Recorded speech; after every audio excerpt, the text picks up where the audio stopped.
بسم اللہ الرحمن الرحیم۔ محترم سامعین، السلام علیکم ورحمۃ اللہ وبرکاتہ۔ ماں کی نصیحت حضرت شیخ سعدی رحمۃ اللہ علیہ کو۔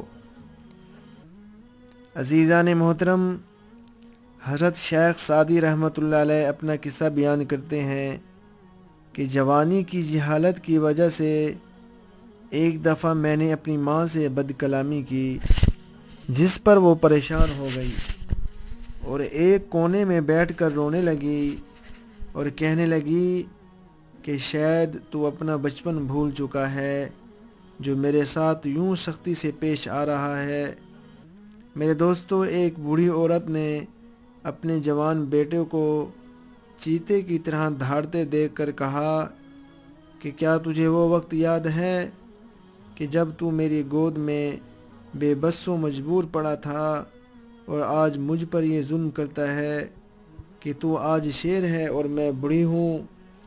میرے دوستو، ماں ایک ایسی ہستی ہے جو اپنے بچے کو اس وقت جب وہ محتاج ہوتا ہے تو تمام آسائشیں مہیا کرتی ہے۔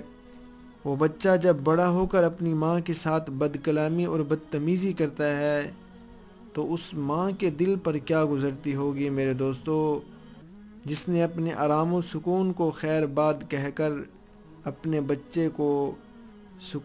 بچے کے سکون کو ترجیح دی تھی۔ میرے دوستو، دعا ہے کہ اللہ رب العزت ہم سب کو والدین کی عزت کرنے کی توفیق عطا فرمائے، آمین۔